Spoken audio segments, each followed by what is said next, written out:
Hello guys and welcome to Minecraft. This is Razor Knight here, and a lot of you guys are probably familiar with this structure. I asked permission a long time ago to use this map, and I really wanted to touch up on some things that I did not see on his tutorial, but as I look back and watch his videos over again, I really don't need to do a tutorial for you guys, because I'll just link you his video, and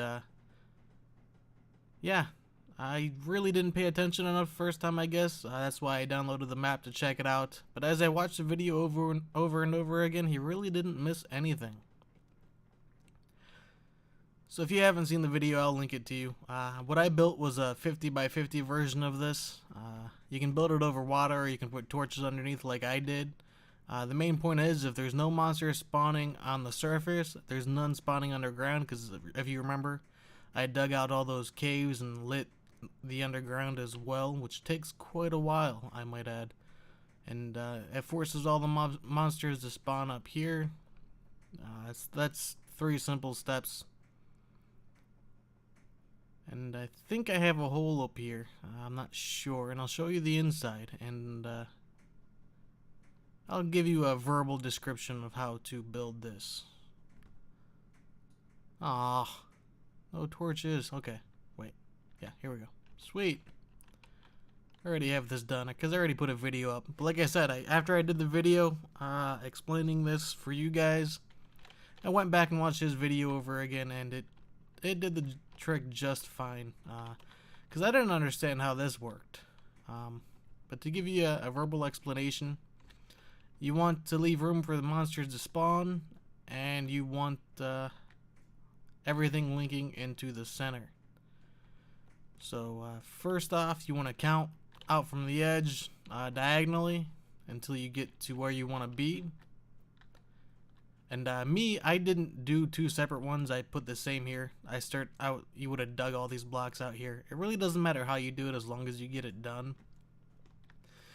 And this has to be like 6 or 7 blocks high. As you get to the center, you keep going down. And remember, this is in the middle of the air. So you gotta dig down. So when you build the whole thing, you need to build like 6 or 7 layers for your floor, and that takes some time.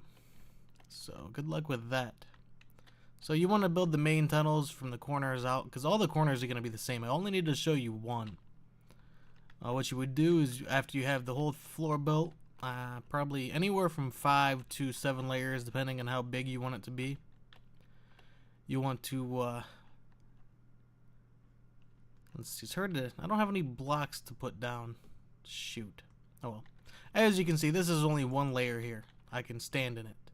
But as you go down, the water will, you want to put the water there and wait till it stops. And when it stops, you want to dig down further, and you want to place 2 more blocks of water.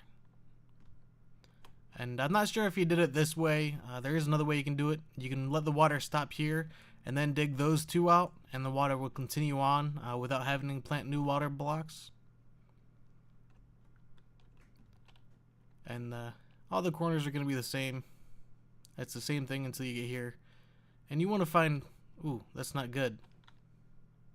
As you can see, there's a still spot here, which is okay. You don't really want those because it slows the process down. See where he placed the water blocks. For some reason it's still here. He probably has 2 more blocks placed there. It's dark, I can barely see. I don't have any torches, unfortunately. And once you reach the center, the water will push you into another main column here where all of them link, and that should be the center there. And you can make as many water tunnels as you want. I can't get up. I hate that glitch. Oh well. You can make as many of them as you want, as long as they all link into one of these main columns. You'll have the corners, all 4 corners, so you have the 4 lines in one center. Well, you'll actually have, here, let's go to the center and I'll show you from here. Whoo, you go fast running down water. Clouds, sweet. So you have 4 center aisles here. And this leads out to the center of each where the corners connect. And it's pretty self-explanatory.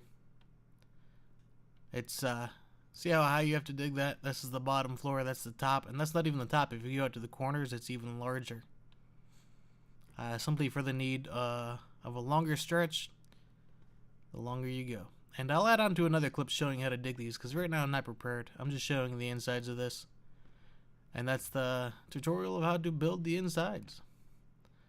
And you can have the trap however you want. This is a gravity trap. That's why it's built so high in the air.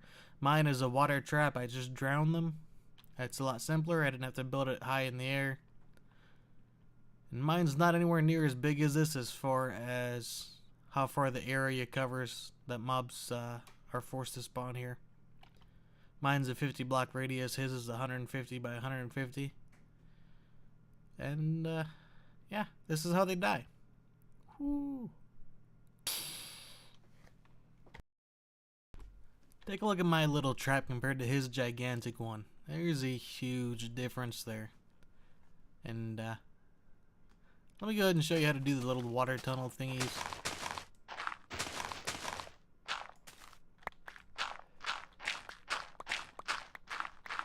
It's pretty simple.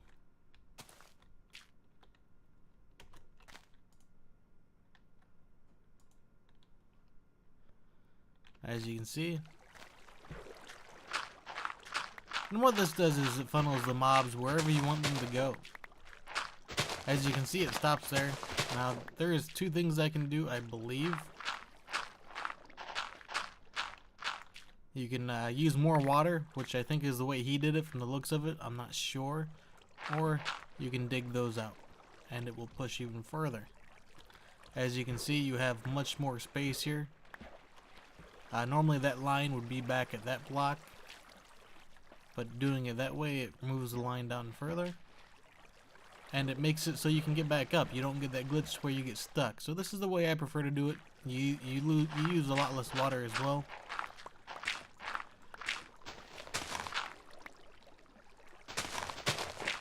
And you can go as far as you want. You can do this for animal traps as well if you want to flatten out some land. You can put farm animals in it.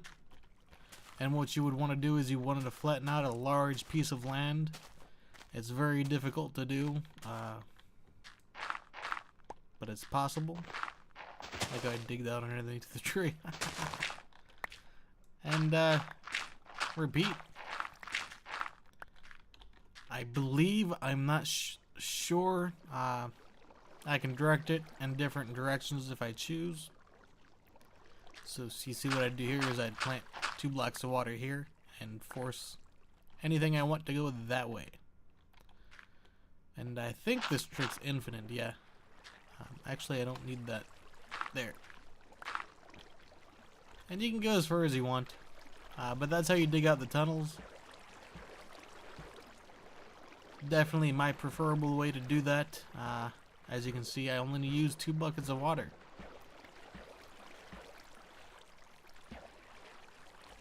And there you go. Anything you want will go wherever you tell it to. Very slowly, unfortunately, but yeah, it works.